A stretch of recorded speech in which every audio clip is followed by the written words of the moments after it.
My name is Mike Butcher. I'm the editor-at-large for TechCrunch. And I have here a couple of fantastic people from IndieGoGo, the founder and the head of Germany, I think. Is that correct? There's two heads of Germany. So Germany has two heads, but I'm one of them. Fantastic. Very appropriate for a country that used to be split down the middle. IndieGoGo. Welcome, IndieGoGo. Danae, how are you? I'm great. How are you? Are you enjoying Berlin? Yeah, it's beautiful here. Isn't it gorgeous? I get to wear shorts. I know, isn't it lovely? You know. I'm from San Francisco in the summer. You don't do that. I think you should stay. Okay. How's IndieGoGo going then? What's the latest? It's great. We're growing really, really fast. We are empowering millions of people all across the world to fund what matters to them. We've got, I think here in Europe, we've grown over 300% in the last year. Now we've hired people like Conrad and Sven and Anastasia in the UK to help grow our business. You've done a lot in internationalising the business, quite a lot more than a lot of other sort of crowdfunding platforms. Why did you decide to do that? IndieGoGo at our core is an equal opportunity company. We wanted to start a company back in 2008 that would democratize access to capital, so everybody has an equal chance of bringing their idea to life. So with that, you need to be a platform that is available to everybody. So since day one, we've been available in every country. We've focused a lot on the back-end infrastructure to enable things like global payments to work, to have customer happiness that can serve our global customers so that they are set up for success. So it's very much about who we are as a company, which is empowering people to fund what matters to them, whoever you are, however you want to fund it, whatever it is that you want to fund, wherever you are. So IndieGoGo launched in Germany. How's it going? We actually launched in Germany 2 years ago. It's in Euro and German and in French and in Spanish since 2 years already. And we are on the ground since April, and we get really good feedback because we're good, approachable. We're happy to help founders with their campaigns and get their idea into crowdfunding.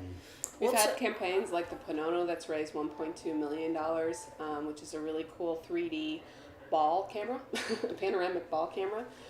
They used IndieGoGo to launch. We had Tinkerbots, which actually had raised €1 million in venture financing, but then still came to IndieGoGo as a way to raise another $300,000 to refine their product market fit, really test their pricing, their features, who their customers are, really understand what it is that people want about their product before they do the full launch.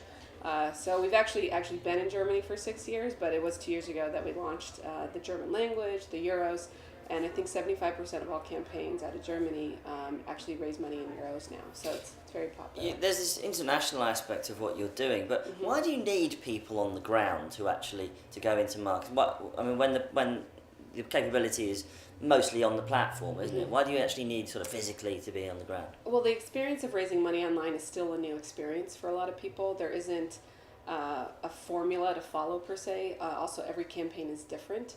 And so the number one driver of success in raising money and the most money possible is preparation. And the second most important thing is amplification. And so preparation comes with strategy, comes with thinking through what your perks are going to be, comes through thinking through how you want to get the word out.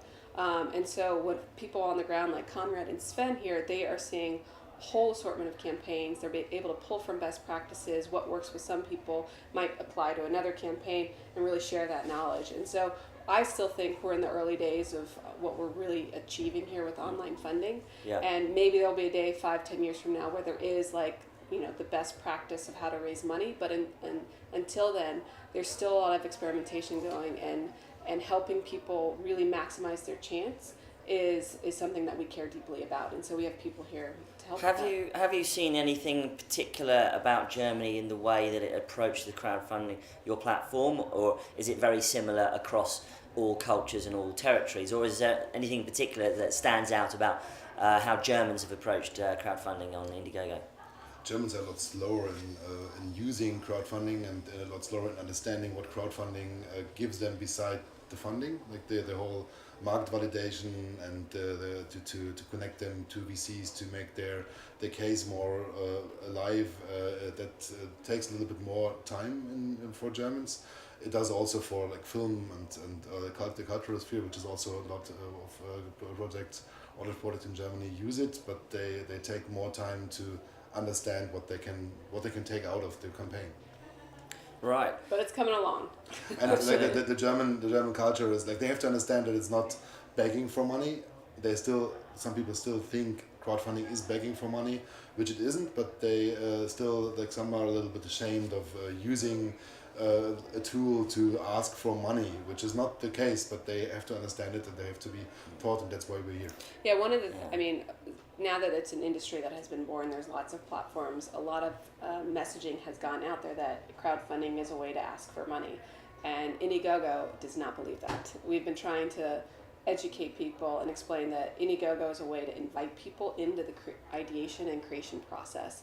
And if you think about it, most people, if we had our choice, we'd all want to have 24 full-time jobs because we're interesting human beings that want to be involved in a lot of things. We were just talking about an idea that you want to potentially launch, which is a really cool. Don't give it away yet. I won't keep it self. I've tried too many clones out there. But you got a busy job with TechCrunch and all the different things that you're doing in the tech space. So the whole point, though, is that IndieGoGo allows you to participate in things beyond just your daily world, and then it makes life exciting.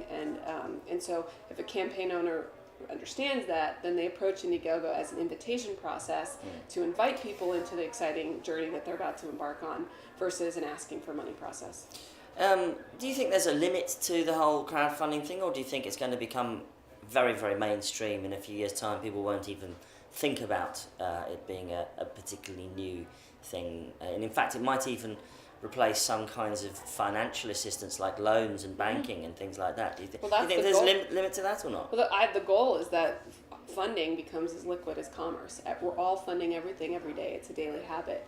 And it's part of being a human being on this planet, which is like, if you want the world around you to exist as you want it to exist, then you need to be part of making it exist the way you want it to exist. You want to shape the world around you, and being able to fund on the fly, being able to, if you're at a concert venue, you're listening to your favorite musician, at the end of the concert, they'll be able to say, hey, bring us back. Do you want us to come back and do another show a year from now? You'll be able to fund it on the spot. And so funding will become part of our daily lives. And I do think it'll make all of finance more healthy, because what's happening is more ideas are coming to the top. That means better ideas are coming to the top, and what IndieGoGo is doing is actually creating an incubation platform for ideas to bubble up, such that traditional finance can then come in and amplify it further. So we'll be a feeder system to bank loans. We'll be a feeder system to the venture capitalists. We already see it happening. We also see it going the other way, which is the Tinkerbots example that I just talked about. They raised 300,000, I think it was euros actually, not dollars. Here in Germany, they had raised $1 million in venture already before they did their IndieGoGo campaign. But part of the milestones that they had included in their pitch to the venture capitalists was doing an IndieGoGo campaign to validate their market and refine their product market fit. And so the venture investors invested with the expectation and the contingency that they do the IndieGoGo campaign. So that's how we see, IndieGoGo and traditional finance working symbiotically. What are some of the other campaigns that have stuck out for you in Germany in the last few months?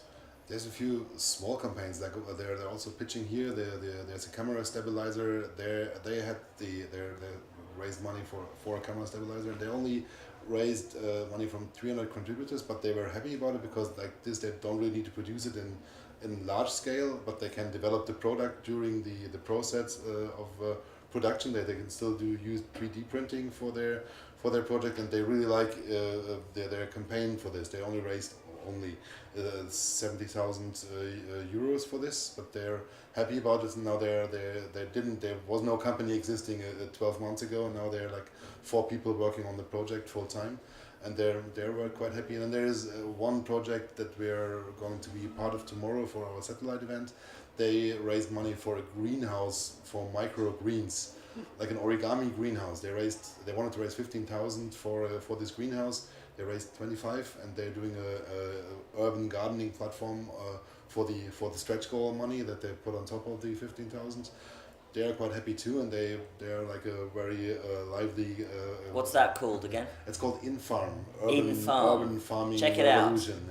I'm going to slap some money down. I quite fancy some fresh lettuce in the morning, picked off my balcony on my InFarm. So what's coming up in IndieGoGo in the next few weeks, months, years? Where's your big goal in the future? So we just raised, a few months ago, we raised a $40 million venture round with Kleiner, and we brought in some strategic investors like Megan Smith from Google, Richard Branson, Max Levchin from PayPal, all people who are completely sold on the vision of democratizing access to capital. And they have plenty of experience in disrupting their own industries in order to make it better for people. So with that, the reason we raised all that money was to continue to build out mobile, continue to build out more international capabilities. We are in every country of the world, but we're not yet in every language. We're not yet in every currency. We're in, I think, 5 currencies and 4 languages right now, including Spanish, French, German, and English. But we want to do more there. We're continuing to build our educational resources. We see the future is total scalable education, where campaigners are connecting with everybody who match their interests or have like campaigns that they can learn from. So there's just a lot of work to build out the ecosystem, develop partnerships with Venture World, develop partnerships with incubators. So a lot to be done still. Fantastic. Well, I certainly look forward to the day that you guys are And we have lots of announcements coming, which we'll tell you launching Swahili. Yeah. So thanks very much for joining us here at Tech Open Air Berlin. Cool. Thank you for having us.